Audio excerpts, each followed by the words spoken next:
Moi, je fais la lecture des Rois 5, verset 1. Naaman, chef de l'armée du roi de Syrie, jouissait de la faveur de son maître et d'une grande considération, car c'était par lui que l'Éternel avait délivré les Syriens. Mais cet homme fort et vaillant était lépreux. Or, les Syriens étaient sortis par troupes. Ils avaient emmené captive une petite fille du pays d'Israël qui était au service de la femme de Naaman. Et elle dit à sa maîtresse, « Oh, si mon Seigneur était auprès du prophète qui est à Samarie, le prophète le guérirait de sa lèpre. » Naaman alla dire à son maître, « La jeune fille du pays d'Israël a parlé de telle et telle manière. » Et le roi de Syrie dit, « Va, rends-toi à Samarie, et j'enverrai une lettre au roi d'Israël. » Il partit, prenant avec lui 10 talents d'argent, 6 000 cycles d'or et 10 vêtements de rechange. Il porta au roi d'Israël la lettre où il était dit, « Maintenant, quand cette lettre te sera parvenue, tu sauras que je t'envoie Naaman, mon serviteur, afin que tu le guérisses de sa lèpre. » Après avoir lu la lettre, le roi d'Israël déchira ses vêtements et dit, « Suis-je un Dieu pour faire mourir et pour faire vivre? Qu'il s'adresse à moi afin que je guérisse un homme de sa lèpre? Sachez donc et comprenez qu'il cherche une occasion de dispute avec moi. » Lorsqu'Élisée, l'homme, homme de Dieu, apprit que le roi d'Israël avait déchiré ses vêtements, il envoya dire au roi, « Pourquoi as-tu déchiré tes vêtements? Laisse-le venir à moi, et il saura qu'il y a un prophète en Israël. » Naaman vint avec ses chevaux et son char, et il s'arrêta à la porte de la maison d'Élisée. Élisée lui fit dire par un messager, « Va et lave-toi 7 fois dans le Jourdain, ta chair redeviendra saine et tu seras pur. » Naaman fut irrité et il s'en alla en disant, « Voici, je me disais, il sortira vers moi, il se présentera lui-même, il invoquera le nom de l'Éternel, son Dieu, et il agitera sa main sur la place et guérira le lépreux. Les fleuves de Damas, l'Abana et le Parpar ne valent-ils pas mieux que toutes les eaux d'Israël? Ne pourrais-je pas m'y laver et devenir pur? » Et il s'en retournait et partait avec fureur. Mais ses serviteurs s'approchèrent pour lui parler et ils dirent, « Mon père, si le prophète a-tu demandé quelque chose de difficile, ne l'aurais-tu pas fait? Combien plus dois-tu faire ce qu'il t'a dit? Lave-toi et tu seras pur. » Il descendit alors et se plongea 7 fois dans le Jourdain, selon la parole de l'homme de Dieu, et sa chair redevint comme la chair d'un jeune enfant, et il fut pur. Naaman retourna vers l'homme de Dieu avec toute sa suite. Lorsqu'il fut arrivé, il se présenta devant lui et dit, « Voici, je reconnais qu'il n'y a point de Dieu sur toute la terre, si ce n'est en Israël. Et maintenant, accepte, je te prie, un présent de la part de ton serviteur. » Élisée répondit, « L'Éternel dont je suis le serviteur est vivant, je n'accepterai pas. » Naaman le pressa d'accepter, mais il refusa. Amen. Amen. Amen.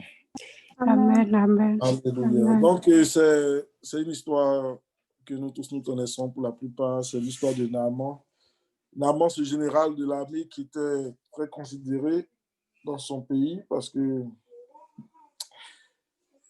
c'est pas par lui que Dieu avait délivré la Syrie, de la main de... C'est que l'Éternel avait délivré les Syriens. L'Éternel avait utilisé pour cela. Cet homme grand, vaillant, ce général de l'armée, ce poste que plusieurs convoitaient, ce poste que beaucoup de personnes se disent, « Ah oui, moi si j'ai ce poste, je serai l'homme le plus heureux. » Lorsque Naaman est sorti de la guerre avec la couronne de victoire, avec la main qui transportait le javelot ou la lance de victoire, il passait au milieu des foules et tout le monde criait « Ah, voici notre général d'armée, voici notre général d'armée. » Et il avait cette gloire-là externe là, qui réfléchissait sur lui. Et il était quasiment envié de toute l'armée pour commencer, mais ensuite de toute la population. Parce que quand tu atteins ce standard de grandeur, là, tout le monde t'envie. Aujourd'hui, on envie nos autorités, on envie telle personne parce qu'il a réussi, on envie telle personne parce qu'il a le succès, il est grand aux yeux des hommes, comment on appelle ça, il est rendu important, il est rendu très important. Naaman, chef de l'armée de Syrie, jouissait de la faveur de son maître et il jouissait d'une grande considération parce que c'était lui qui avait délivré les Syriens. Vous voyez un peu la gloire externe qu'on voit chez les gens. Les gens sont devant nous comme des waouh. On dit waouh, mais le gars, il a réussi sa vie. Il a réussi sa vie. Mais malheureusement, il y a un mais. Il y a un mais qui ne se décrit pas souvent dans la vie des gens. Il y a un mais qui fait qu'on ne voit pas la globalité, la réalité de la vie des gens. Ne nous limitons pas simplement à la façade. Ne nous limitons pas simplement à ce qui est visible des yeux. Naaman était honoré. Naaman était le général de l'armée, le chef de l'armée. Mais il y avait un mais dans la vie de Naaman. Il y avait un mais dans la vie. On dit, mais cet homme fort et vaillant était lépreux. Cet homme fort et vaillant était lépreux. Ça va en contradiction directe avec tout ce que j'ai cité au début. L'honneur, la gloire, tout ce qu'il pouvait faire, tout ce que le monde pouvait lui donner, tout cet avantage qu'il avait. Il y a ce petit mais-là qui venait tout briser. Naaman souffrait d'une maladie honteuse à l'époque. Naaman souffrait d'une maladie qu'on appelait la lèpre. Lorsque les gens regardaient Naaman, ils étaient comme, waouh, j'ai envie d'être comme lui. J'ai envie d'être comme lui. Un homme qui a réussi sa vie. Frères et sœurs, n'enviez personne. N'enviez personne. Parce que vous ne connaissez pas la vie des gens. Ce Naaman dont on est en train de parler, il était certes le général de l'armée, il avait tous ses honneurs, mais il avait la lèpre. Quand Naaman regardait les gens qui l'enviaient, quand Naaman regardait les gens qui portaient un envie sur sa vie, lui aussi se disait, oh Seigneur, j'aurais voulu simplement être comme ce menuisier. J'aurais voulu simplement être comme cette personne-là. Elle n'a peut-être rien dans sa vie. Elle n'a peut-être rien, mais elle n'a pas la lèpre. Elle n'a pas cette maladie qui me ronge. Elle n'a pas ce truc qui est en train de m'entraîner à la mort. Elle n'a pas cela. Souvent, on voit les hommes riches de ce monde et puis on commence à vouloir... Mais ils nous envient. Ils nous regardent et puis disent, hey, j'aurais voulu simplement être comme un tel. Parce que lui, c'est vrai, il n'a pas tout ce que j'ai, mais au moins il dort. Il n'a pas tout ce que j'ai, mais au moins il se repose. Il y a des gens qui ne peuvent pas, ils ne dorment pas à cause de leur argent. Ils sont obligés de surveiller la bourse. Ils sont obligés de surveiller pas de fait. Quand on dit il fait chaud aujourd'hui, comment la bourse va se comporter? Quand on dit il fait froid aujourd'hui, comment la bourse va se comporter? Tout ce qui est dans leur esprit, c'est comment est-ce que se comporte leur argent à la banque. Ils n'ont pas la paix. Ils n'ont pas la paix. Mais quand on les voit, on dit, oh là là, quelle star! Vous voyez un peu les stars de notre monde ici? Les stars. Oh, moi, je vais être comme Madonna. Et puis, tout le monde est comme Madonna. Et puis, Madonna sort un style. Et puis, toutes les femmes copient le style de Madonna. Et puis, après, moi, je vais être comme Beyoncé. Oui, je vais être comme Beyoncé. Et je vois Beyoncé à la télévision. Et oui, Beyoncé. Frères et sœurs, n'envions pas ces gens-là. Ils sont les plus malheureux de la terre. Si le Seigneur nous ouvre l'intelligence de voir leur vie véritable, nous allons voir qu'il y a un gros mais. Un gros mais. Ils ont tout ça, mais ils n'ont pas le Seigneur Jésus-Christ de Nazareth. Ils ont tout ça, ils ont tout l'honneur du monde, mais ils n'ont pas le Seigneur Jésus-Christ de Nazareth. Ils souffrent de ce qu'on appelle la lèpre. Ils souffrent de ce qu'on appelle le péché.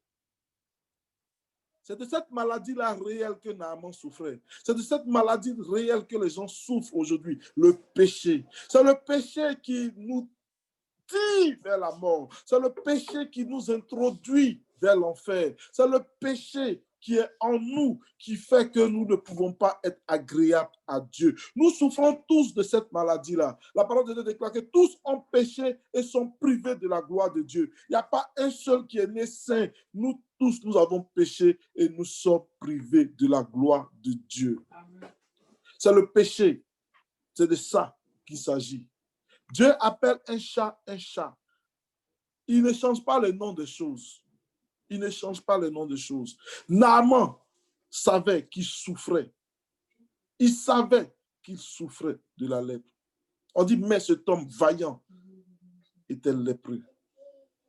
Cet homme vaillant était lépreux. Qu'est-ce qui est en toi fait que tu ne peux pas vivre une vie chrétienne vraiment épanouie? Qu'est-ce qui te lie encore aux choses de ce monde? Qu'est-ce qui fait que tu n'es pas heureux ou heureuse? Qu'est-ce qui fait cela? D'autres, ah oui, tu sais, la fille là, elle a un doctorat. Ah, tu vois, telle femme là, elle a une agrégation.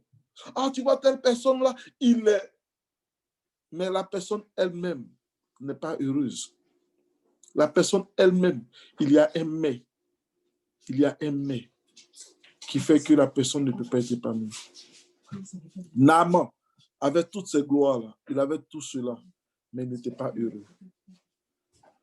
Un jour, un monsieur s'est présenté devant un médecin et puis il a dit qu'il veut que le médecin le guérisse. Et tout ce que le médecin lui donnait, ça ne marchait pas. Et puis le médecin lui a dit, tu sais quoi? On dit qu'il y a quelqu'un qui est arrivé dans la ville, il ferait rire même un mort, tellement il rend les gens joyeux. Peut-être que c'est de ça que tu as besoin. Va dans ce coin-là et puis le monsieur va te faire rire, il va te rendre heureux, il va te rendre joyeux. Et vous savez ce que le monsieur a répondu au médecin? Il lui a dit, le monsieur dont tu parles, qui fait rire même un mort, ce monsieur-là, c'est moi. Je fais rire les autres, mais moi-même, je suis triste au fond de moi. Je fais rire les autres, mais moi-même, au-dedans de moi, je souffre. Je souffre. Et je cherche de l'aide. Et je cherche de l'aide. Les gens souffrent autour de nous. Ils cherchent de l'aide. Ils cherchent qui va rendre leur joie parfaite, qui va enlever en eux ce péché qui les ronge, qui va enlever en eux la chose qui fait qu'ils ne sont pas épanouis véritablement dans leur marche chrétienne. Ne nous limitons pas aux façades. Ne regardons pas avec nos yeux physiques. Mais regardons, demandons à Dieu de nous donner les yeux spirituels. Et il va nous montrer les mets qui se trouvent dans la vie des gens. Et nous pourrons être là pour les aider. On dit, oh, les Syriens étaient sortis par troupes. Il y avait comment amener captive une petite fille du pays d'Israël qui était au service de la femme de Naaman. Et elle dit, verset 3, à sa maîtresse, oh, si mon Seigneur était auprès du prophète qui est à Samarie, le prophète le guérirait de sa lèpre. Frères et sœurs, notre rôle, notre grande mission, c'est ce que la petite fille vient de faire. Les gens meurent, les gens souffrent, les gens ont besoin d'aide. Et nous, enfants de Dieu, nous sommes assis. Et nous ne leur partageons pas la parole de Dieu. Et nous ne leur disons pas la vérité de Jésus-Christ de Nazareth. Oh, si mon Seigneur était auprès du prophète qui est à Samarie, le prophète l'aurait guéri. La petite fille, la servante, celle qui était négligée, celle qui était, on va dire, dans la maison comme un moins que rien, c'est elle qui avait la guérison, qui avait la connaissance, alléluia, qui avait la connaissance de comment est-ce que ce grand homme, qui a vu tous les médecins certainement, qui a tapé à gauche, tapé à droite, qui n'a pas eu la solution se trouvait dans sa maison, alléluia. C'est pour ça que je bénis le nom du Seigneur pour notre sœur Muriel qui a inviter sa maman aujourd'hui. On bénit vraiment le nom du Seigneur. Souvent, la solution n'est pas loin. Mais il faut que nous ayons le courage de dire, oh maman, oh papa, si tu connaissais Jésus, oh Jésus, si tu le connaissais, celui-là, celui qui est mort sur la croix, celui qui a sauvé des myriades de personnes, celui-là qui a donné sa vie pour moi, celui-là qui m'a sorti, oh, de l'enfer, si tu le connaissais, si mon Seigneur était auprès du prophète qui est à Samarie, le prophète le guérirait de sa lèvre. La seule chose qui guérit les gens de leurs péchés, c'est le sang de l'agneau. C'est le pardon de Christ. Alléluia. Il dit, soyez réconciliés avec Dieu par Jésus-Christ de Nazareth. La lèpre que nous possédons, la maladie qui règne en nous, le péché qui veut nous conduire vers la mort, il a une solution. Mais si les hommes savaient, nous, c'est tout notre rôle. On doit le dire aux gens, si tu connaissais Jésus, il te sortirait de ce problème. Si tu connaissais le roi de gloire, il te sortirait de ce problème. Si tu connaissais celui que je sais, il te sortirait de cette situation. Si tu connaissais l'El Shaddai, il te sortirait de cette solution et de ce problème. Si tu connaissais, si mon Seigneur était auprès du prophète qui est à Samarie, le prophète le guérirait. Envoyons les gens vers Jésus-Christ de Nazareth. C'est lui qui guérit, ce n'est pas nous. Ce n'est pas la petite fille là qui guérit. Non, mais elle savait, elle connaissait, elle savait ce qu'il avait à faire pour que pour que Naaman puisse aller vers le serviteur de Dieu. C'est pour ça qu'on vous encourage. Invitez vos frères, invitez vos soeurs, invitez ceux qui sont dans les situations difficiles. Le Seigneur Jésus-Christ de Nazareth va les sauver, il va les guérir, il va les nettoyer, il va les purifier parce que c'est lui qui le fait. Alléluia. Oh, si, mon Seigneur, souvent je suis répété, si ce gars-là, il savait simplement que tout son gros problème qu'il supporte là, ça peut être réglé en un seul jour. Parce que mon Seigneur, il est capable de le faire. Si tout cet argent qu'il est en train de dépenser dans les choses de ce monde-là, s'il savait que la guérison était en Jésus-Christ de Nazareth, cela lui aurait épargné beaucoup de... Il y a des gens qui font des voyages, il y a des gens qui font plein de choses, il y a des gens qui vont même dormir au cimetière. Mon grand frère allait dormir au cimetière quand il avait un grand lit à la maison. Un très grand lit que mon papa avait acheté pour lui. C'était là, mais parce que quelqu'un lui a dit que ça marche, cette affaire de sorcellerie et tout ça, il allait dormir au cimetière. Il dit qu'il a passé une nuit très inconfortable. Il dit, mais bien sûr, tu ne peux pas dormir sur un béton et puis tu vas avoir une nuit confortable. Et encore là, tu étais chanceux que les démons ne t'ont pas visité. Et encore si tu ne t'ont pas visité. Les gens se mettent plein de choses dans la tête pour avoir des solutions. La solution, c'est Jésus-Christ de Nazareth. Il n'y a rien d'autre. Il n'y a rien d'autre. Les marmites, les soupiers, on met sous le lit, les gris-gris, ça n'a jamais sauvé personne. Ça n'a jamais réglé le problème de personne. Si tu connaissais Jésus-Christ de Nazareth, il te sortirait de cette situation. C'est ce que la jeune fille a dit. Oh, si mon Seigneur était auprès du prophète qui est à Samarie, le prophète le guérirait de sa lèvre. Pourquoi est-ce que la jeune fille peut parler ainsi? Parce qu'elle a confiance en son prophète, elle a confiance en son Dieu. Alléluia. Pourquoi les gens ne parlent pas de Jésus? Parce qu'ils n'ont pas confiance en lui. Si tu as quelque chose qui marche véritablement, tu n'as pas peur d'aller annoncer aux gens. Si tu as quelque chose qui marche, qui a marché véritablement pour toi, tu veux que tout le monde expérimente cela. Tu veux que tout le monde aille vers cela. Alléluia. C'est comme ça. Quand moi je parle aux gens, je leur dis que mon Jésus, il est capable de me sauver. Il est capable de me guérir. Ils ont dit que ma femme est stérile. Mon Seigneur Jésus a dit non. Elle va enfanter et elle continue d'enfanter au nom de Jésus-Christ de Nazareth. Je peux le dire à qui veut l'entendre. Si tu as un problème, mon Seigneur Jésus-Christ de Nazareth est capable de te sauver. Il est capable de te guérir. Pourquoi? Parce que je sais, j'ai confiance en lui, je sais que ça marche. Avec Jésus, ça marche. Je vous l'assure, ça marche. Vous pouvez le dire à qui veut l'entendre. Mon Jésus que je sais, il est puissant et il va t'aider, il va te sortir de là. Il va te sortir de là.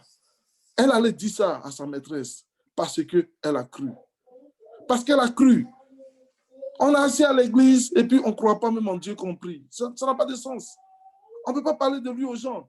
Parce qu'on ne lui fait pas confiance. C'est la honte sur nous. Il ne faut pas que ça soit ainsi. Il ne faut pas que ça soit ainsi. Il faut que nous soyons de ceux-là qui allons prêcher la parole, qui allons annoncer. Elle n'a pas prêché à Naaman, non. Elle a simplement dit, si mon Seigneur était auprès du prophète, il allait être guéri. Si tu étais à côté de Jésus, si tu avais donné ta vie au Seigneur Jésus, si tu acceptes de lui donner ta vie, il va faire ça pour toi. Elle ne met pas la responsabilité sur elle, non. Elle met ça sur Jésus. Elle met ça sur le prophète. Parce qu'elle croit en lui, parce qu'elle sait ce qu'il a déjà fait. Alléluia. Naaman, en tant que général, il allait dire à son maître, la jeune fille du pays a parlé comme ci et comme ça. Et vous savez, c'est pour ça que je dis aux gens, ne mélangeons pas la politique et puis les affaires de Dieu. Ça ne va pas ensemble souvent. Le roi de Syrie, qu'est-ce qu'il fait? Il écrit une lettre et puis il envoie ça au roi d'Israël. Qu'est-ce que la jeune fille a dit? Elle a dit que si le monseigneur, c'est-à-dire Naaman, s'en va à côté du prophète qui est à Samarie, il va être guéri. Elle n'a pas dit d'aller voir le président de la République. Ce n'est pas lui qui sauve, ce n'est pas lui qui guérit. Les gens déplacent leurs problèmes. Les gens, ils ne vont pas dans la bonne direction. Ils ne vont pas là où le Seigneur les envoie. Le Seigneur te dit, va, fais telle chose. Toi, tu arrives, tu dis, ah oui, pour faire telle chose, il faut que j'ai un doctorat en master. Ou un master en théologie. Donc, du coup, tu t'en vas faire plein de choses qui n'ont absolument rien à voir avec ce que Dieu t'a demandé de faire. Plein de choses, les hommes se mettent dessus. Pourtant, ça n'a absolument rien à voir avec ce qu'on leur a demandé. Et elle a dit, va voir le prophète. Lui, il s'en va voir le président. Il s'en va voir le roi d'Israël. Il a pris 10 talents d'argent. Il a pris plein de choses parce que c'est quand même lui. L'honneur, la gloire doit l'accompagner. Il prend beaucoup d'argent. Parce que c'est en ça que les gens mettent leur confiance. C'est en ça que les gens mettent leur confiance. J'ai combien d'argent en banque? Alors je suis content. J'ai combien d'argent? L'argent ne te sauvera pas. L'argent ne sauve personne. Ça ne sauve personne. Tu meurs, ton argent va rester ici. Tu ne vas pas aller au ciel avec cela. Les gens se confient en ce genre de choses-là. Pourtant, il n'y a rien. Il n'y a rien dedans. Il n'y a aucune source de salut dans l'argent. Ils se confient en des autorités. Oui, de ce monde. On te dit, va voir le prophète, toi, tu envoies le président de la République. Si moi, aujourd'hui, on me dit, OK, pour être guéri, il faut aller voir telle personne. Je ne sais pas, en Côte d'Ivoire ou peu importe le pays. On me dit, va au Bénin, va voir telle personne pour être guéri. Et puis moi, j'arrive, je dis, OK, comme je suis quand même Sylvain, je viens du Canada, je suis un résident canadien, je suis citoyen canadien, il faut que je parte à l'ambassade. Et puis de là, maintenant, on va me donner une autorisation. Et puis, je suis en train de perdre mon temps. Je suis en train de perdre mon temps.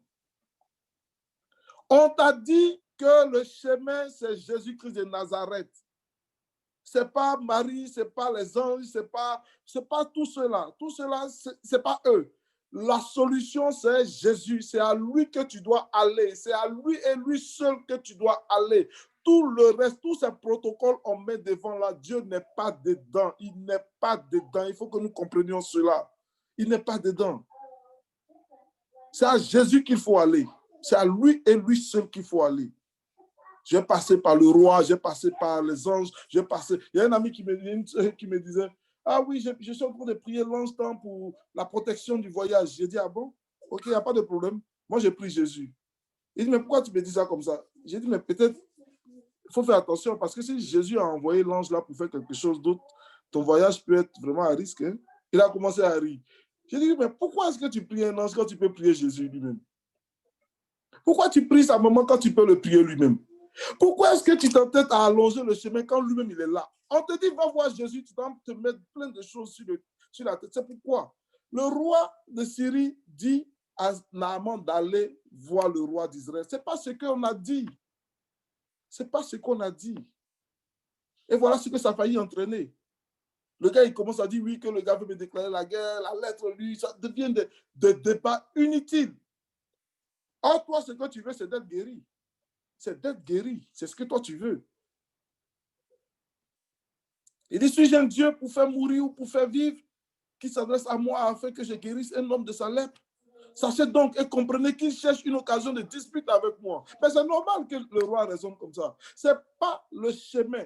Jésus a dit, je suis le chemin, la vérité et la vie. C'est lui qui est le chemin, c'est lui qui est la vérité et c'est lui qui est la vie. En dehors de lui, il n'y a pas d'autre chemin. En dehors de lui, il n'y a pas d'autre vie. Frères et sœurs, il ne faut pas qu'on se mélange. C'est à Jésus qu'il faut venir. Sachez donc et comprenez qu'il cherche une occasion de dispute avec moi. On dit lorsque l'homme de Dieu, Élisée, a entendu, il a appris cela. Il a appris que le roi avait déchiré ses vêtements. Il a envoyé dire, pourquoi as-tu déchiré tes vêtements? Pourquoi est-ce que tu as fait ça? Laisse-le venir à moi et il saura qu'il y a un prophète en Israël. Laisse Naaman venir à moi et il saura qu'il y a un prophète en Israël. Alléluia. Oh non, j'aime la confiance, j'aime la certitude avec laquelle l'homme de Dieu parle. Il ne dit pas, oh non, peut-être que non, c'est-à-dire que non, laisse-le venir à moi. J'ai confiance en celui qui m'a établi. Alléluia. J'ai confiance en mon Dieu. J'ai confiance en celui en qui je crois. J'ai confiance en lui et je sais qu'il le fera. Alléluia. Laisse-le venir à moi. Et il saura qu'il y a un prophète en Israël. Naaman vient avec ses chevaux et puis il s'arrête à la porte d'Élisée. Élisée, l'homme de Dieu, ne sort même pas pour voir Naaman. Il ne sort même pas pour lui dire bonjour. Ce n'est pas ça qu'on cherche. Qu'est-ce que tu veux véritablement? Est-ce que tu veux le bonjour de l'homme de Dieu? Est-ce que tu veux le bonsoir du roi? Est-ce que c'est ça que tu cherches véritablement? Ce que tu cherches, c'est la guérison. C'est tout. Ce que Naaman cherchait là, c'était d'être guéri, c'est tout. Mais qu'est-ce qu'il dit? Élisée lui dit, va et lave-toi 7 fois dans le Jourdain. Ta chair redeviendra saine et tu seras pur. Alléluia. L'obéissance vaut mieux que les sacrifices. Obéis simplement à la voix de Dieu et tu verras le miracle dans ta vie. Amen. Va et lave-toi 7 fois dans le Jourdain, ta chair redeviendra saine et tu seras pur. C'est ce que la parole de Dieu dit à quelqu'un ce matin. Obéis simplement, crois simplement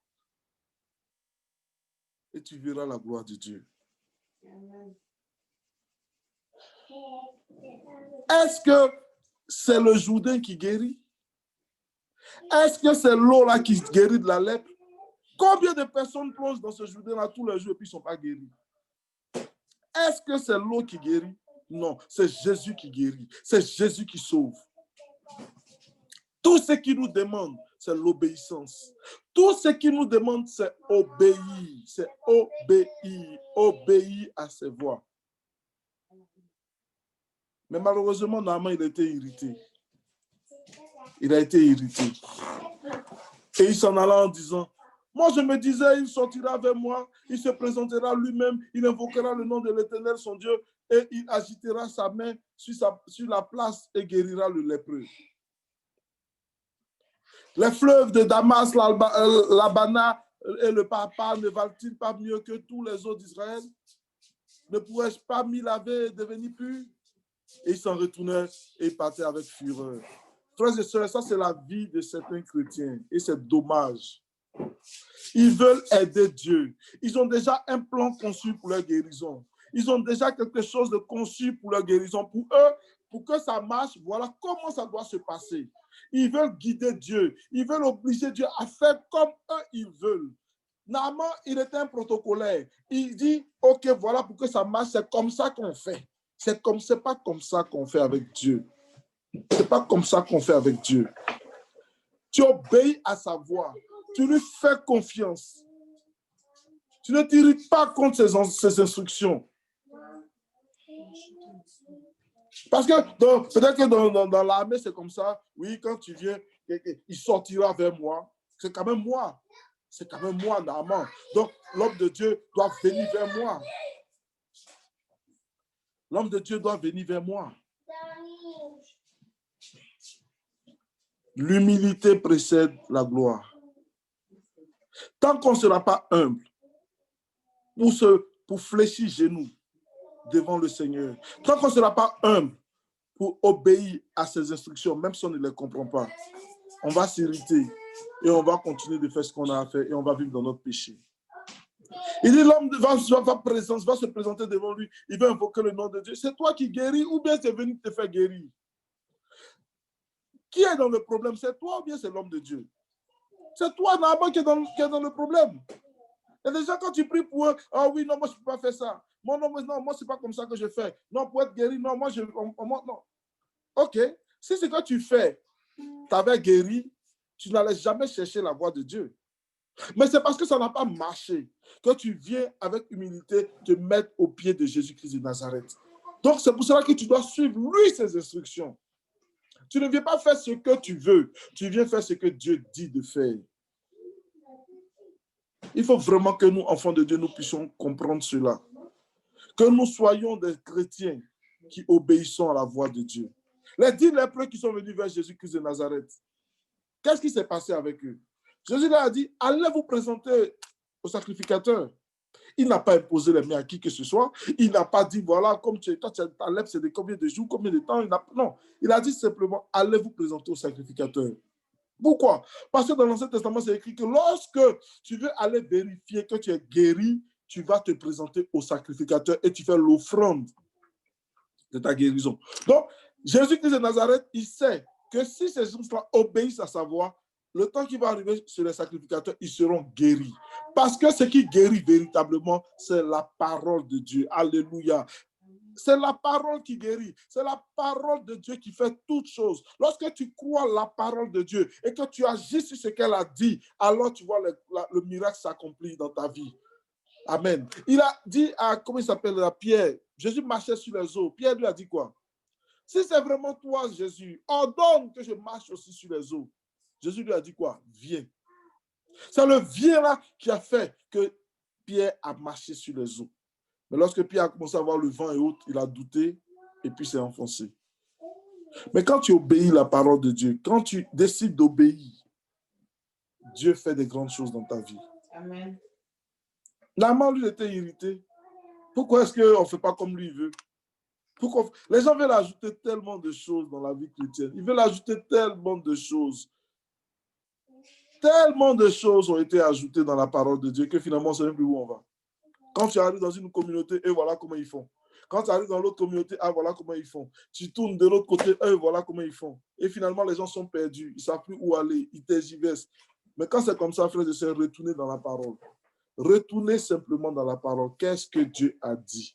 Dieu dit, va et lave-toi 7 fois dans le Jourdain. Je m'en vais, je me lave 7 fois dans le Jourdain. Je ne me pose pas la question, est-ce que le Jourdain est propre? Est-ce que le Jourdain est bien entretenu? Est-ce que le Jourdain est-ce qu'ils ont désinfecté cette eau-là? Est-ce qu'on se pose trop de questions pour ne pas obéir à la parole de Dieu? On se met trop dans des bulles qui font qu'on s'éloigne un peu plus de la parole de Dieu. L'orgueil est notre problème. Naaman était orgueilleux. Et c'était pour briser cet orgueil-là qu'on lui a demandé d'aller se jeter 7 fois dans l'eau. L'orgueil est ce qui retarde nos bénédictions. L'orgueil est ce qui nous prive d'entrer dans la maison de Dieu avec grâce. L'orgueil qui est en nous fait qu'on ne veut pas se soumettre à la parole de Dieu. L'orgueil fait qu'on ne peut pas se soumettre à la parole de Dieu. Brisons en nous toute forme d'orgueil vis-à-vis de la parole de Dieu. Il parle de ces fleuves qui sont chez nous, qui sont chez lui. L'Abana et le Papa, ne valent-ils pas mieux que les eaux d'Israël? Ne pourrais-je pas m'y laver et devenir pur? Mais ces mêmes fleuves-là sont chez toi. Et tu ne t'es jamais lavé dedans. Et même si tu te laves dedans, ça ne va pas marcher. Les choses sur lesquelles tu comptes qui n'ont pas pu te sauver, c'est sur ça encore que tu veux te baser pour ne pas venir à Christ. Ça fait 20 ans, 30 ans, 50 ans, 60 ans que tu fais les mêmes choses, mais ça ne t'a jamais sauvé.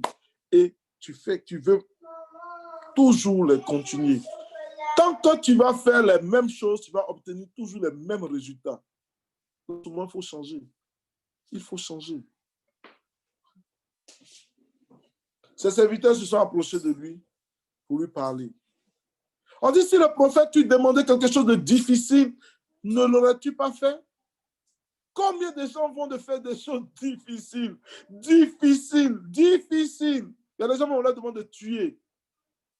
Mais ils le font pour avoir l'argent. Il y a des gens qui ont leur demande de vendre même leurs enfants, de crucifier telle personne, et puis ils le font pour avoir de l'argent. Des choses difficiles, des choses compliquées. Mais ils s'en vont le faire. Ils s'en vont le faire pour avoir des miettes de la part du diable. Si l'homme de Dieu t'avait demandé quelque chose de difficile, quand Jésus dit que lui, son joug est doux et léger. Les commandements de Dieu ne sont pas difficiles, frères et sœurs. Quand il demande de nous aimer, ce n'est pas difficile. Il ne met pas sur nous un fardeau lourd qu'on ne peut pas supporter. Il dit, je ne vous laisserai pas tenter au-delà de votre force. Il ne va pas nous donner des commandements difficiles. Quand il te dit de faire aux autres ce que tu aimerais qu'ils fassent pour toi, ce n'est pas difficile. Ce que toi, tu veux qu'on fasse pour toi, là, il faut faire ça aux autres. Là, comme ils vont te faire pour toi, ce n'est pas difficile. Ce n'est pas difficile. Le jour de notre Dieu n'est pas difficile. Ces commandements ne sont pas durs. Ces commandements ne sont pas durs. Il y a un autre qui a un commandement dur, il s'appelle Satan. Lui, ses principes sont durs. Ses principes sont durs. Quand tu ne fais pas pour lui, la mort est certaine. Mais nous, notre Seigneur, malgré qu'on ait fauté, malgré qu'on s'est trompé, lorsqu'on vient devant lui, il nous pardonne. Il nous pardonne. Et il lave nos iniquités. Il lave nos fautes. Il dit, venez, déchargez-vous. Déchargez-vous sur moi. Asseyez-vous et puis regardez ce que moi je fais pour vous. Je meurs à la croix pour vous. Je vous donne la vie. Je paye le prix du salut pour vous. Son jour n'est pas difficile, frères et sœurs. Son jour n'est pas difficile. N'ayez pas peur de venir à Christ. Son jour n'est pas difficile. Si le prophète avait dit à Naaman de faire 10 tours du terrain, Naaman aurait fait 10 tours du terrain. S'il lui avait dit, il faut faire le tour du monde pour et puis tu vas être guéri, il allait faire cela. Parce que souvent, les hommes aiment que ça soit difficile. Là, ils se sentent importants. Oh, moi, j'ai réussi à braver ça. Non. Crois au Seigneur Jésus et tu seras sauvé, toi et ta famille. Amen. Celui qui croira et qui sera baptisé sera sauvé. C'est une question de foi, c'est une question de croire. C'est une question de Seigneur, je crois en toi. Tu n'as pas besoin de déplacer une maison pour ça. Tu n'as pas besoin de faire quoi que ce soit. Il suffit que dans ton cœur, tu l'acceptes comme Seigneur et Sauveur. Il viendra, il dit, je me tiens à la porte et je frappe. Celui qui ouvre la porte. Ouvrir la porte, ce n'est pas difficile. Nous tous, on fait ça tous les jours que Dieu fait. On ouvre notre porte. Il n'y a aucun grand effort qu'on fait pour ouvrir une porte. Mais si tu ouvres la porte et que le Seigneur entre en toi, tu seras sauvé, toi et ta famille. Alléluia. Naaman s'est plongé finalement 7 fois dans le Jourdain. Et selon la parole de l'homme de Dieu, et sa chair redevint comme la chair d'un jeune enfant. Et il fut pur. Naaman aurait raisonné 10 000 ans. Le même principe de Dieu n'allait pas changer. Si tu te plonges 7 fois, tu allais être guéri. Les gens pensent qu'on peut mettre la Bible à jour. Non, on ne met pas la Bible à jour, frères et sœurs. La Bible est déjà à jour. La Bible qu'elle est là, elle est déjà à jour. On ne peut rien ajouter et on ne doit rien retrancher. Ce sont ces instructions pour que ça fonctionne, c'est comme ça. Si tu veux, tu suis. Si tu veux, tu ne suis pas. Dieu met devant nous la vie et la mort et puis il nous dit, choisissez la vie. La mort aurait pu raisonner, comme beaucoup sont en train de raisonner la parole de Dieu. Mais ça ne va pas changer le principe. Le jour où tu vas te décider d'obéir, tu vas voir la gloire de Dieu dans ta vie. Ça peut prendre un jour pour certains qui ont vite compris et puis ils plongent. Ça peut prendre aussi 10 ans ou d'autres qui sont en train de raisonner encore. Et ils sont au bord de l'eau et puis ils sont en train de raisonner, ils tournent. Ils disent, oui, il m'a dit de plonger 7 fois, mais moi, je ne vais pas plonger 7 fois. Non, je peux plonger 2 fois seulement. Non, peut-être 1 fois seulement. Non, et puis ils vont se mettre dans des raisonnements. Mais la parole de Dieu ne va pas changer à cause de toi. Elle ne va pas changer pour te faire plaisir. Si on a dit 7 fois, c'est 7 fois. 7 fois, c'est la plénitude. C'est la plénitude. Trempe-toi dans la parole de Dieu. Plonge en elle tous les jours de ta vie. Consacre-toi à la parole de Dieu et tu vas bénéficier des prodiges et des miracles et des fruits que la parole de Dieu donne à ceux-là qui cherchent la face de Dieu. Il ne faut pas qu'on se mette dans nos raisonnements. Il ne faut pas qu'on se limite à ce qu'on a entendu des autres. Il faut que nous-mêmes nous pratiquions. Nous puissions prendre à cœur qu'est-ce que Dieu a dit véritablement. Amen. Et nous allons voir la gloire de Dieu se manifester dans nos vies. La mère est retournée. Lorsqu'il veut, il s'est présenté devant lui. Et quand il a été guéri, il a rendu témoignage. C'est très important, frères et sœurs, de rendre témoignage de ce que Dieu a fait pour nous. Il dit, voici, je reconnais qu'il n'y a point de Dieu sur toute la terre, si ce n'est qu'en Israël. Lui venait de la Syrie. Mais il reconnaît. Et aujourd'hui, nous reconnaissons qu'il n'y a point de Dieu sur toute la terre, si ce n'est Jésus-Christ de Nazareth. Si ce n'est lui seul, si ce n'est le véritable. Il n'y a point d'autre. Il n'y a point d'autre qui sauve. Il n'y a pas d'autre issue. Il n'y a pas d'autre solution. Cessons de nous tromper nous-mêmes. Cessons de croire en des choses qui ne sauvent pas. Cessons de croire en des choses qui n'ont jamais sauvé personne. Bouddha est mort, il est resté dans son tombeau. Mahomet pareil, Confucius pareil, tous ceux sont restés dans leur tombeau. Le seul qui est ressuscité, il s'appelle Jésus-Christ de Nazareth. C'est lui seul que nous devons adorer. C'est lui seul qui est Dieu. Jean a pu dire, si vous voulez le savoir, c'est lui qui est le Dieu véritable. Il n'y a pas d'autre. Il n'y a pas d'autre, frères et sœurs. Il n'y a pas d'autre. Il n'y a pas d'autre. Moi, je vous exhorte véritablement à briser l'orgueil dans vos vies, qu'on brise l'orgueil dans nos vies, qu'on s'humilie à la parole de Dieu, qu'on croit à la parole de Dieu. Que nous aussi, parce qu'on a vu ce que Dieu a fait dans nos vies, nous puissions parler de lui aux autres. Nous puissions dire, voici, si mon père savait, si ma mère savait, si cette personne savait que Jésus-Christ de Nazareth pouvait le sauver. S'il venait à Jésus-Christ de Nazareth, Jésus allait le restaurer. Jésus allait le restaurer. Jésus allait le guérir. Jésus allait le laver. Jésus allait le purifier. Jésus allait enlever en lui ce mal qui le ronge. Jésus allait le guérir de sa lèpre. C'est Jésus qui guérit de la lèpre. C'est la parole de Dieu qui guérit de la lèpre.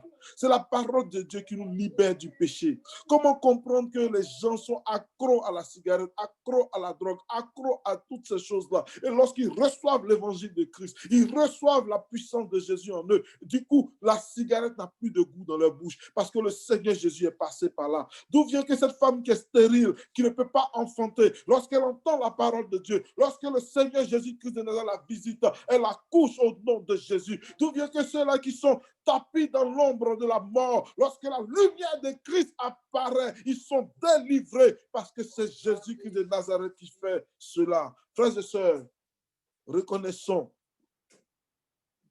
que nous sommes lépreux. Reconnaissons que nous avons tergiversé, nous avons tâtonné dans plusieurs endroits, mais notre lèpre a demeuré. Reconnaissons aussi qu'il y a une seule personne qui est capable de nous délivrer de cette lèpre. Une seule personne qui est capable de nous délivrer de la méchanceté. Une seule personne qui est capable de nous délivrer de l'impudicité. Une seule personne qui est capable de nous délivrer de la fornication. Une seule personne qui est capable de nous délivrer de ce qu'on appelle le péché. C'est Jésus-Christ de Nazareth. Venons et plongeons dans sa parole. Venons et ne cessons de discourir avec lui. Cessons de nous trouver des arguments. Cessons cela.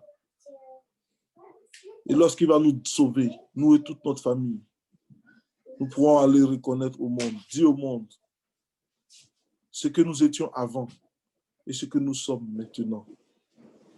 Le Jésus des chrétiens, là, c'est lui qui a fait ça pour moi. Le Jésus de telle personne, c'est lui qui m'a sauvé, c'est lui qui m'a gardé. Soyons des porte-flambeaux, soyons de ceux-là qui partageons ce que le Seigneur a fait pour nous. Que le nom du Seigneur soit béni. Qu'il vous garde, qu'il garde chacun d'entre nous et qu'il nous préserve du malheur. Amen. Amen. Amen. Amen. Amen. Amen. Amen. Amen. Que son nom soit béni au nom de Jésus. Amen. On va prier par rapport à ce que nous avons entendu. On va prier. Tu vas dire, Seigneur, pardonne-moi si un temps soit peu, j'ai envié certaines personnes. Si un temps soit peu, j'ai porté des regards d'envie sur ces personnes de ce monde, ces stars, ces gens qui paraissent comme s'ils n'avaient pas de problème. Si un temps soit peu, j'ai voulu être même comme ces hommes, comme ces femmes. Parce que je ne connaissais pas véritablement leur vie. Et je ne savais pas la lèpre qu'ils portaient en eux. Et j'ai envie. Tu vas demander pardon à Dieu. Prions ensemble. Oui, Seigneur, je te demande pardon. Moi, le premier. Oh, pour ces envies inutiles, papa, que nous avons eues vis-à-vis de ces personnes. Elles nous ont montré leur gloire. Elles nous ont montré quelque chose. Mais derrière tout cela, Seigneur, c'est parce que nous manquions de connaissances. C'est parce que nous ne savions pas. Mais maintenant que nous savons, Seigneur, nous ne voulons plus envier ces gens. Ils n'ont pas la joie, ils n'ont pas la paix, ils n'ont pas l'honneur. S'ils ne prennent pas ces quantités de drogue-là, ils ne peuvent même pas vivre la vie qu'ils mènent. Pardonne-moi toutes les fois où, Père, j'ai porté un regard d'envie sur quiconque. Aide-moi, papa, à ne plus le faire. Au nom de Jésus. Au nom de Jésus. Tu vas prier, tu vas dire, Seigneur, délivre-moi de ma lèpre. Délivre-moi de ma lèpre. Dans le temps, la lèpre était une maladie qu'on ne pouvait pas guérir. Les médecins ne pouvaient pas guérir de la lèpre. La lèpre est le symbole du péché. Lorsque vous voyez la lèpre dans la parole de Dieu, c'est le symbole du péché. Le péché qui s'est incrusté en nous. Le péché qu'on refuse de confesser. Le péché qu'on chérit. Le péché qui est en nous.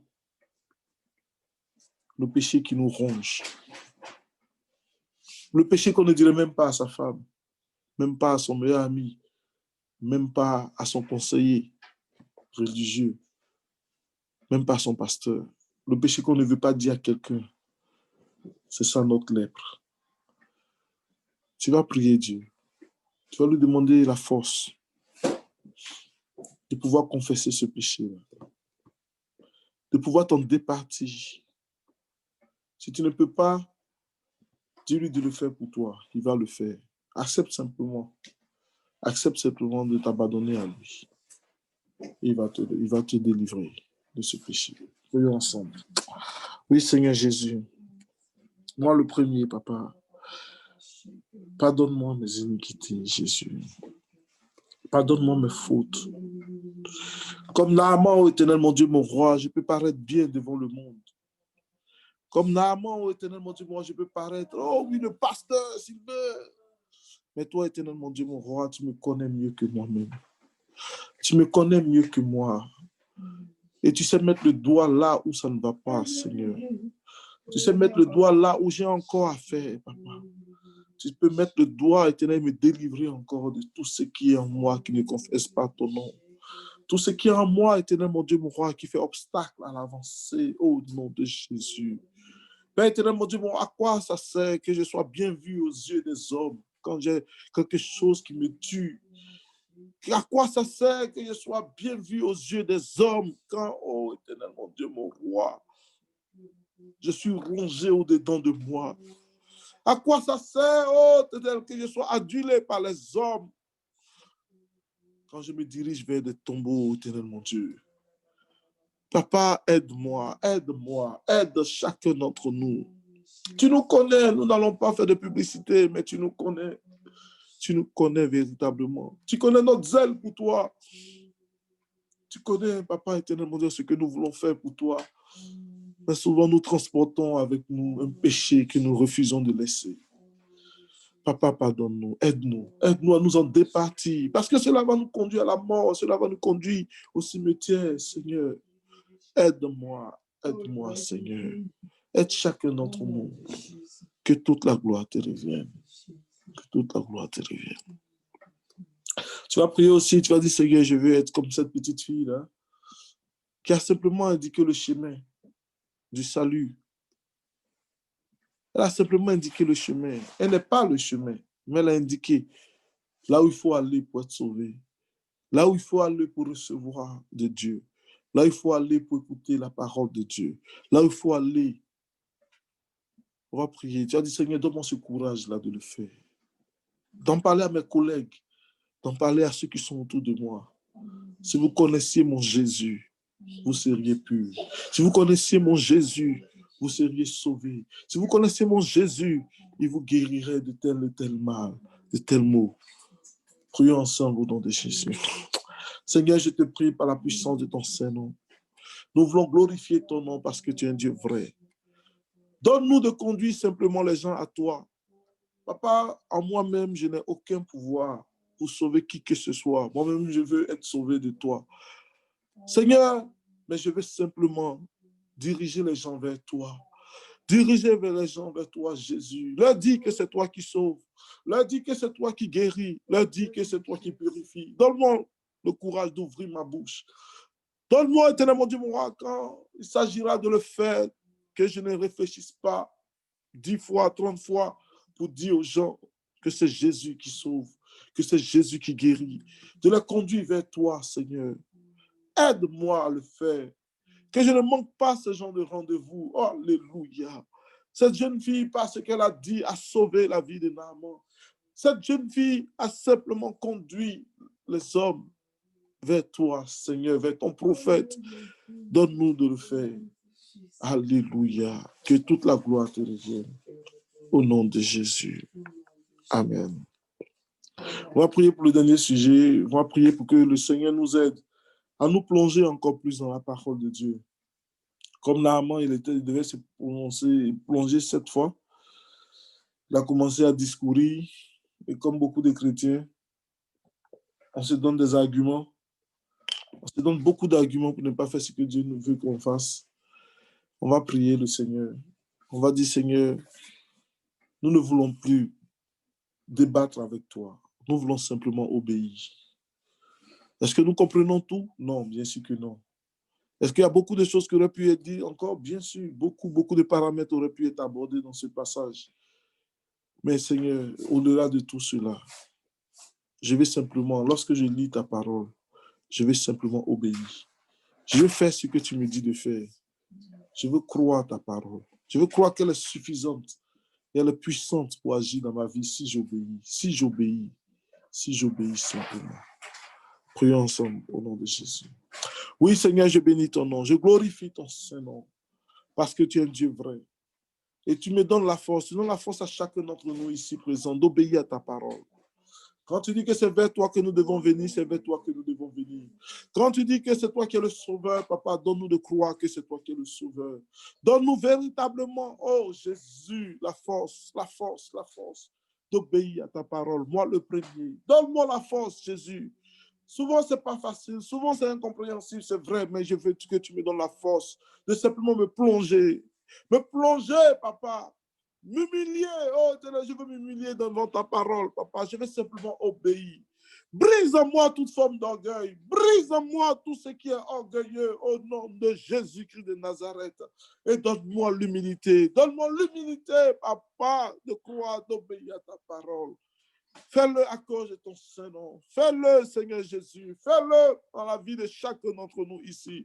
Fais-le, papa, parce que nous avons besoin de toi. De nous-mêmes, nous sommes orgueilleux. De nous-mêmes, nous voulons nous faire voir nous-mêmes. Mais éternellement, Dieu, mon roi, toi, tu veux que nous soyons effacés. Oh, Jésus, donne-nous de mourir en nous afin de te laisser régner. Donne-nous de mourir en nous, papa, afin de te laisser régner dans nos vies. Oh Jésus, toute argumentation que nous apportons, papa, cela nous conduit à notre perte. Cela fait que nous ne pouvons pas obéir. Donne la force aux uns et aux autres, afin que nous puissions simplement nous plonger dans ta parole. Donne-nous la force, papa. Nous faisons des choses beaucoup plus difficiles que ça. Mais souvent, nous résistons à l'obéissance à ta parole. Il te dit ce matin, pardonne, laisse tomber, oublie, pardonne. Et on réfléchit, on se donne des arguments pour ne pas pardonner. On se donne des alibis, des raisons. On dit j'ai raison, c'est moi qui ai raison. C'est à lui de venir me demander pardon, c'est moi qui ai raison. Tout ça, c'est de l'orgueil. Que le Seigneur nous aide à briser cela et à nous humilier et entrer dans sa présence. Au nom de Jésus. Donne-nous aussi de confesser à qui veut l'entendre ce que tu as fait pour nous. Ce que tu as fait pour nous. Que toute la gloire te revienne, Seigneur Jésus. Amen. Amen. Amen. Amen. Alléluia. Amen. Alléluia. Amen. Soyez bénis, soyez bénis. En tout cas, sois béni, Soyez maman béni, Odette. Que le pasteur. Seigneur te bénisse abondamment. En tout cas, ça nous fait plaisir de t'avoir parmi nous ce matin. Ou en tout cas, merci Tata Muriel d'avoir invité ta maman sur ton vécu. J'espère que vous avez été bénis. Oui, abondamment. Amen, abondamment. Amen, amen, Je amen. pense que maman Odette n'arrive pas encore à gérer le mute, démuter comme il faut. Donc, je ne sais pas si, maman, tu peux activer ton micro pour... je ne sais pas si tu peux le faire. Mais sinon, oui, merci. Je remercie le Seigneur pour la parole d'aujourd'hui qui tombe vraiment à pic. Donc, je pense que le Seigneur ne fait jamais rien au hasard. Donc, Amen, amen, amen, amen. Merci, merci. Que Seigneur. son nom soit béni, son nom soit béni. Alléluia. Amen. Au nom de Jésus est fidèle. En tout cas, vraiment, passez. On va prier pour, comment on appelle ça? Il y a Melky qui dit qu'il a un sujet de prière. Il veut qu'on prie. Pourquoi? Pour Noël. Melky. Parce que je veux qu'on prie pour Noël parce que Noël, les personnes qui ne prient pas Jésus font ça juste pour une célébration où on donne cadeau aux personnes. Lieu qu'ils ne savent pas que c'est parce que Jésus est...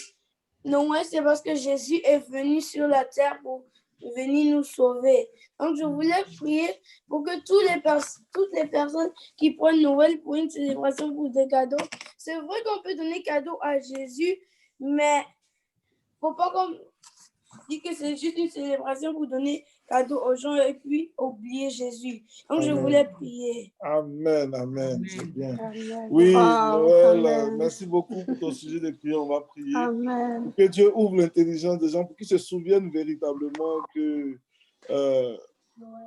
la célébration de Noël, on sait tous que Jésus n'est pas né le 25 décembre, là, mais c'est juste une commémoration pour se souvenir qu'un jour, Jésus est venu sur cette terre et il a donné sa vie pour nous après. Donc, on va prier pour que les gens puissent en être conscients.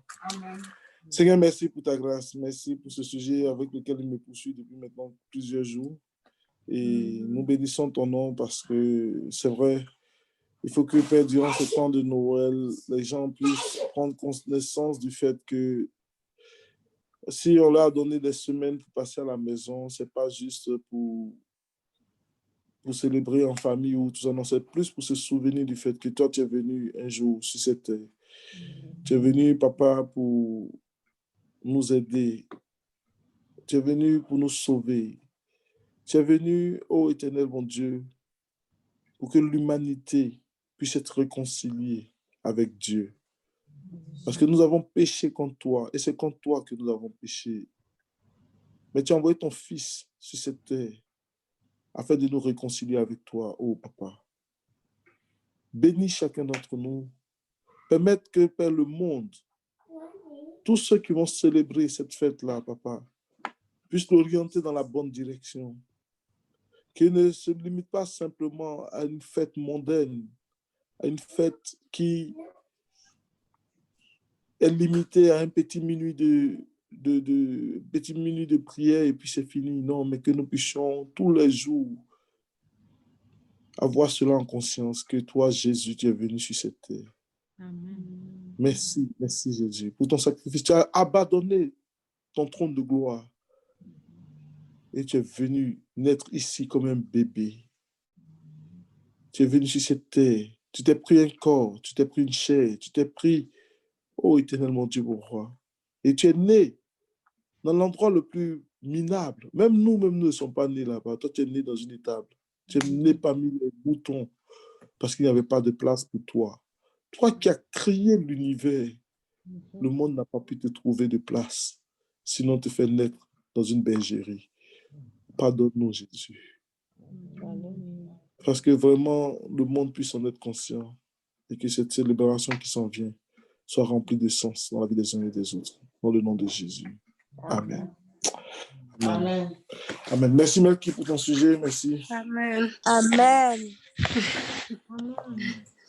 Je voulais vous dire merci. On est 3 ici à vous écouter et c'était très bien. Amen, amen, amen. Que le nom du Seigneur soit béni. Marie-Louise, avec Tata Awa? Je suis avec Tata Awa, la sœur de Tata Awa, Nafi. Alléluia, gloire à Dieu. Soyez bénis, soyez bénis. Passez un très bon séjour. C'est ça. Il y avait une petite annonce que je voulais faire là par rapport au culte. On va, à partir de dimanche prochain, on va prendre la Sainte Seine. On va partager un petit, comment on appelle ça? C'est un petit repas. Vous êtes au courant un peu de ça. La Sainte Seine, c'est comme, comment on pourrait dire ça? Le pain, le partage du pain et puis le partage du vin.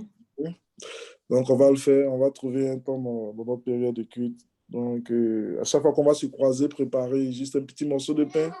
Et puis, ça peut être un jus, mais ça peut être quelque chose juste pour symboliser. Et puis, on va lire un passage de la parole de Dieu qui parle de ça. Et puis, on va se mettre en conformité. Parce que la parole de Dieu déclare qu'à chaque fois que vous vous rencontrez, en tout cas pour les cultes, il faut que vous preniez la Sainte Seine et que vous faites cela en mémoire de Jésus jusqu'à ce qu'il vienne. Donc, on va le faire à notre niveau aussi. Amen. Amen. Donc, grosso modo, je pense qu'on a passé un très bon temps, un très bon dimanche. On va demander à notre très chère maman Muriel de prier pour nous tous. Ah, c'est Muriel qui a prié. Ah, ok. Donc, qui voulait prier? Ou bien, maman Marie-Louise, tu voulais prier? C'est bien. Où on t'a envoyé? D'accord, tata Muriel va prier. Ah, ok. Non, Tata Marie-Louise veut prier. Vous avez une minute. Vous mettre en accord. Oui, je me On ne veut pas rater le bus, hein? Je me mets en je crois que c'est Tata Muriel. Tata Muriel, vas-y. Elle va rater son bus. C'est ça. Amen. Tata Muriel, il faut prier, s'il te plaît. Amen, amen. Père éternel, Dieu Tout-Puissant, nous te remercions d'avoir été présent parmi nous encore ce matin.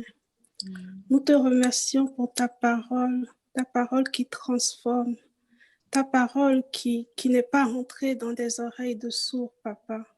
Nous avons compris le message de la journée. Par ta grâce, Papa, nous allons l'appliquer dans nos vies au quotidien. Père éternel, Dieu Tout-Puissant, fais de nous des sentinelles, Papa. Nous voulons être des sentinelles pour tous nos frères et sœurs, pour toutes les personnes que nous côtoyons. Nous voulons parler de toi, Seigneur. Nous voulons dire tes bienfaits dans nos vies. Nous voulons témoigner. Nous voulons ramener des âmes à toi, Père éternel, Dieu Tout-Puissant. Oui, Seigneur. Merci pour tout ce que tu fais parmi nous dans ce groupe de prière. Merci pour chaque personne connectée aujourd'hui, Seigneur, et pour toutes les personnes qui n'ont pas pu se connecter. Merci pour nos familles, Seigneur. Merci pour nos emplois. Merci pour le souffle de vie. Merci, Seigneur, parce que tu veilles constamment sur nous. Nous te confions cette semaine qui commence. Nous te confions toutes nos entreprises. Alléluia. Nous te confions, Papa, nos familles. Nous te confions, Papa, notre quotidien. Père éternel, Dieu Tout-Puissant, continue ton œuvre dans nos vies. Continue d'être auprès de nous. Continue de nous guider. Continue de nous orienter, Papa. Continue de nous montrer le chemin et rends-nous obéissants. Père éternel, cette obéissance-là qui ne tient pas compte de l'intelligence, Papa. L'intelligence vient de toi. Nous ne voulons pas passer le temps à analyser ta parole. Nous voulons obéir. Obéir. Merci, Seigneur. Amen.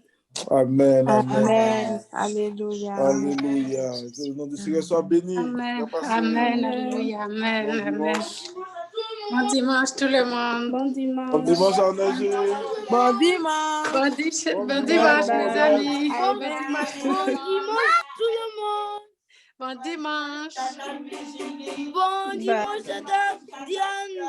Oui, bon dimanche, Manchou. Bon dimanche. Tata Odette. Merci beaucoup. Bon dimanche, Tata Diane. Oui, merci beaucoup. Bon dimanche. Amen. Que Alléluia. Dieu te bénisse. Amen. Amen, amen. Gloire à Dieu.